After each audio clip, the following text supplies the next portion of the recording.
Hi, everyone. I'm your host, Rob Campbell, and welcome to The Art of Boring, the podcast where we dive deeper into Mawer's investment philosophy and thinking in order to make you, our listeners, more informed investors. Ultimately, we hope to connect you with the people at Mawer who find excitement in be boring, make money. This podcast is for informational purposes only. Information relating to investment approaches or individual investments should not be construed as advice or endorsement. Any views expressed in this podcast are based upon the information available at the time and are subject to change. Hi, everyone. I'm back this week with Paul Moroz, our Chief Investment Officer again. Paul, welcome back. Hi, Rob. How are you? I'm doing okay. It's been almost exactly a week since we last chatted. And I thought we'd get together just because events have continued to unfold, and we thought it would be great to share your thoughts with our clients. As I think back over the past week, I think I read that there was a 19% difference between the high and the low on the S&P 500. So clearly volatility has continued. Markets have edged lower on net relative to last week. We're now working from home at the firm, and so that's obviously been a change. But maybe the place to start, Paul, is just relative to our last conversation a week ago. What's changed? Maybe the starting point is the spread of the virus itself and how that's evolved. So what we've noticed is that the pattern both of exponential growth of the virus and the containment policies that has expanded out. And Benoit Mandelbrot, who wrote about this concept of fractals, is actually pretty instrumental in our thinking about it, in that when looking at what's happened in Italy, you can apply that model out. And because there's been no cure or no major change, the pattern in each country has been the same. And the pattern has been exponential growth of the virus. And once that virus hits a certain point, the health authorities and the government authorities become more concerned, and then they start to containment policies. And basically, we're shutting the economy down. And with that is the consequence of the economics. And so that's part of what we've seen over the past week, that's come to North America from Europe, that's coming to the United Kingdom, taking stricter policies. And that's resulted in the stock market being more volatile and the stock market expecting more of an economic impact as a result of that fractal pattern playing out. We spoke last week about this analogy of a traffic pileup with regards to the credit environment. How has that evolved in the past week? It has evolved to the negative, because what we've noticed is that as businesses are having to be shut down, everything backs up. And so we have heard that companies are starting to lay people off. Companies are continuing to access their credit lines, making credit in short supply. One of the changes over the last week, listeners will have noticed that the US dollar is very strong because there's a demand for US dollars as companies reach out to secure US dollars in financing. That backup in traffic, you can imagine, as people have had a difficult conversation perhaps with their employer. Imagine you're in the restaurant industry, you have been furloughed or laid off, and now you're faced with a very uncertain situation. That means that maybe you're deferring on some sort of payment in the economy, or maybe forgoing the purchase of something that previously you would have purchased. So that backup in traffic has continued, and now it's not just a couple blocks backed up, Rob. It's more. It's 2 or 3, and the stock market has taken notice of that. We spoke last week just about some of the policy responses that we've seen. I think we focused mostly on central banks and just ensuring the liquidity in the system. But policy responses seem to have gone a little bit further beyond that, and policymakers seem to be considering some pretty drastic measures. Can you comment on what those are and again, the efficacy as you see them play out? Absolutely right, Rob. I think that what's developed from central banks, from governments, is this concept of raining money. And it's been raining money in 3 distinct buckets. One of them is the monetary side. We've seen more of that, significant monetary programs in the United States and in coming out of Europe, where the central banks are buying back massive amounts of bonds, and we've seen interest rates be lowered in many countries all over the world.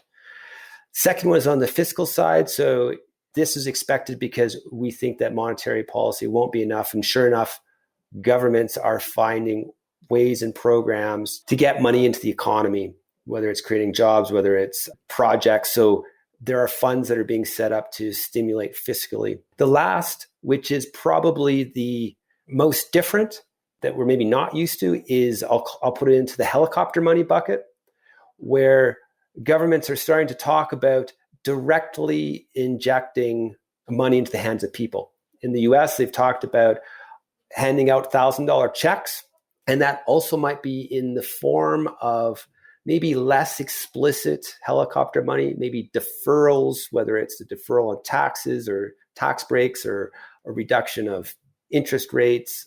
So it might take a less explicit route. But those are the three buckets. There's a lot more money. It's raining money out there. And I think that dovetails into the fixed income response as well, which we can talk about later. What's your sense, Paul? What is it going to take for these measures to ultimately be successful? Part of it is time to work through the system, but then also we have to get people back to work and the economy up and running. And that means that going back to, I think that one of the principles we talked about before, this idea that humans are social. And once we figure out the technology around a vaccine and get that out and figure out how to manage and run the economy temporarily and perhaps just solve the virus, things are going to be a lot better off. But that could take time. I guess that's the key question is the duration. And maybe one of the developments that I've noticed over the past week is just in some of the jurisdictions that were earliest hit, they seem to be opening back up their economies. We've got some colleagues in Singapore who have noted just shopping malls, people are getting back out there. So it does seem to be a matter of the duration. And so again, I kind of go back to, are there measures that you think that we're doing or ought to continue doing or do more of to make sure that this containment continues worldwide? Different countries may have different approaches. You could put them into maybe three buckets, and North America is still trying to figure out their exact policy. But I think China took a really strict containment policy. And it seems, at least from the data that's coming out of China, is that they have that under control. Whereas Singapore, it was containment, but also testing. So I guess you would call it containment through testing. And so people are continuously tested and you sort out very quickly who has the coronavirus or not, and then you deal with that. So that's a second way to do it. India right now reportedly does not have many cases, which I do not believe. I think the cases in India are much higher. And it's possible that they may have a situation where the virus spreads, but the containment might not be possible, but the economy keeps on moving along. But it means there's more people that are impacted by the actual virus. So those are three, in my mind, very different buckets or approaches to managing through this. Can we go back to markets for a moment? Can you comment on liquidity conditions in the markets? Because we talked about this traffic accident and subsequent traffic jam creating a credit crunch, we've seen that play out. And what has been in short demand has been the US dollar. Companies have reached for credit. And I think individuals, anyone who is running their personal life or business with less slack, is realizing that, if you're not going to get paid for a bit, perhaps, then you have to tighten up. That's all happening at the same time.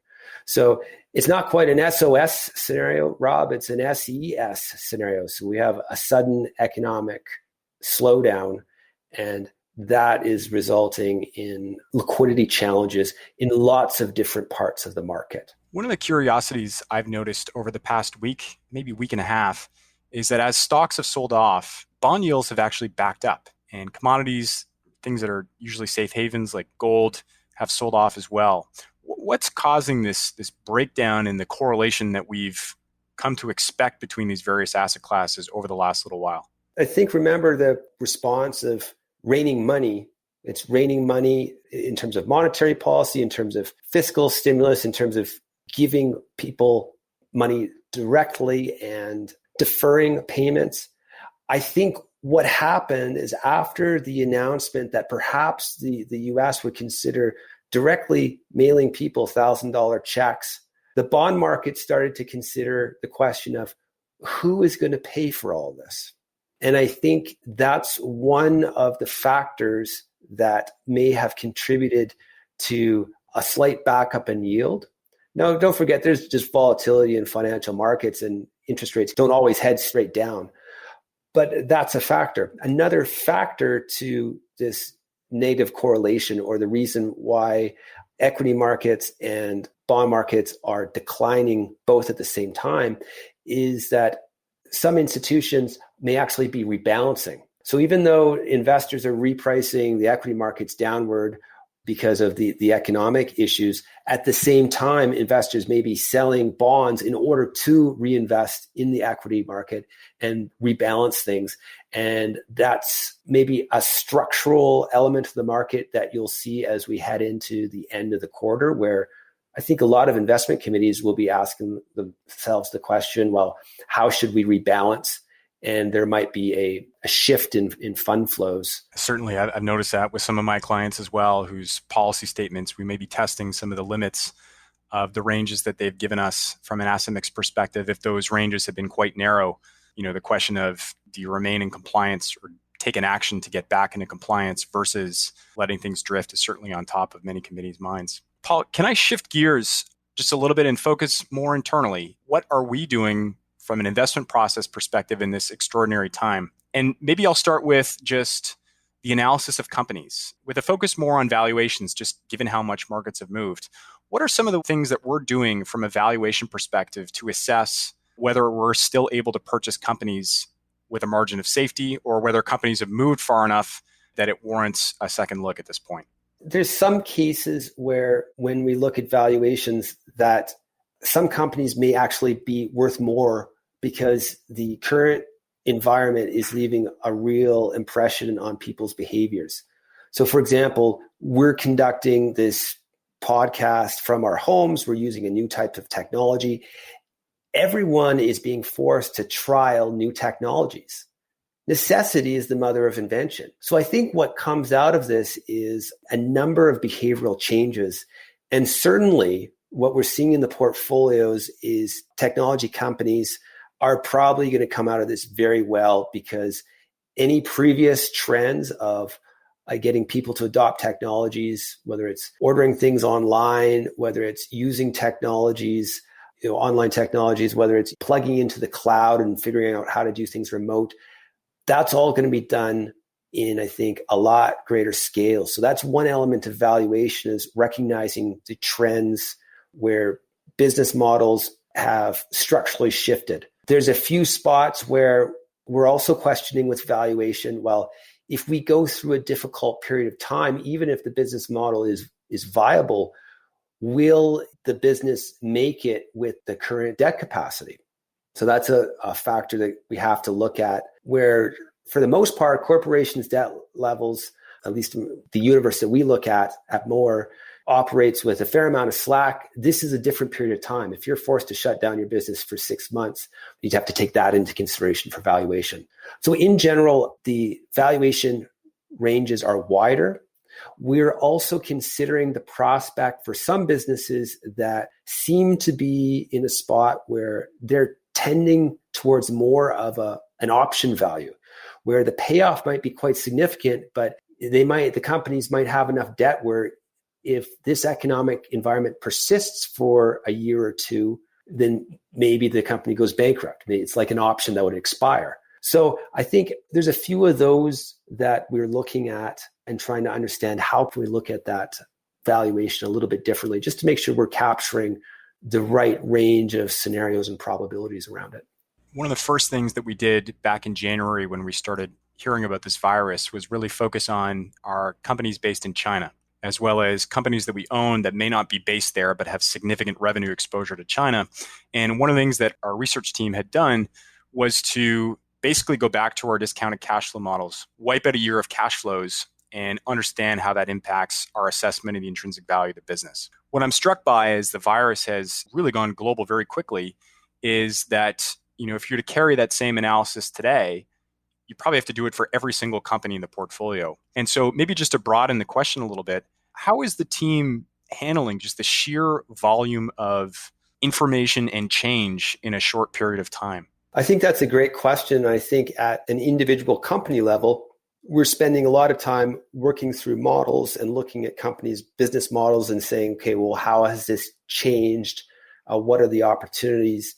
And reassessing. And some of it, we just don't know. We're not going to know until we come out the other side what it actually looks like. But we have to make decisions under uncertainty.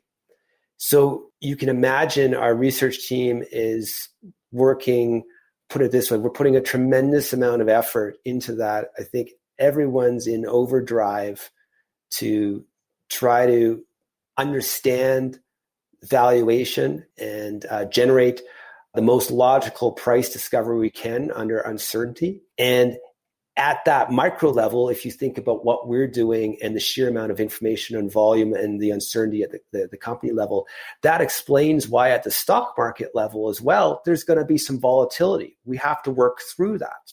And I could certainly appreciate the value of the stochastic approach that we take in terms of our Monte Carlo simulation in this type of environment. What about focusing on other aspects of the investment philosophy and what we're looking for at this time? Given that we're all working remotely, we're not out on the road as much, what are we doing given that, important parts of the process are speaking to management teams, collecting scuttlebutt, boots on the ground?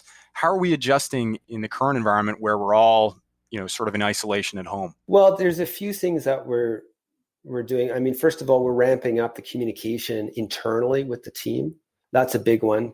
And even some basic human factors. We had a virtual St. Patrick's Day drink the other day, a bunch of people on their screens, testing it out. We have to evolve. We've implemented a daily check-in with people. We've now moved more of our meetings to Team, which is a collaboration tool developed by Microsoft. And we're experimenting how to run meetings and on that. So there's a lot more communication going on, and we keep on trialing different ways to do it.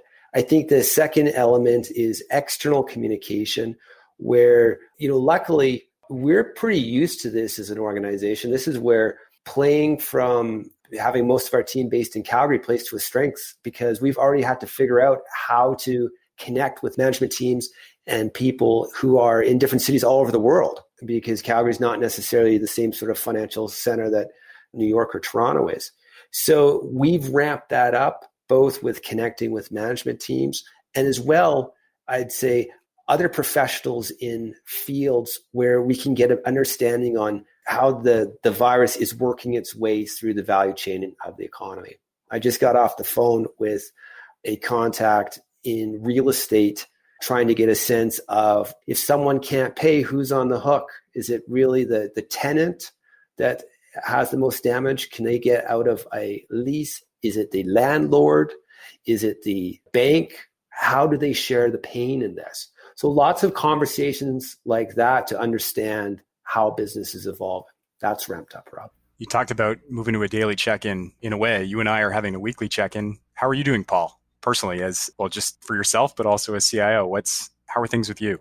Yeah, I'm doing pretty good. I mean, working longer hours, a lot more communication.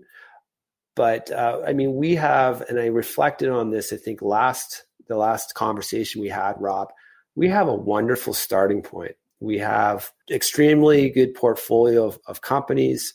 The market has recognized that with performance, even though it's been tough on an absolute basis.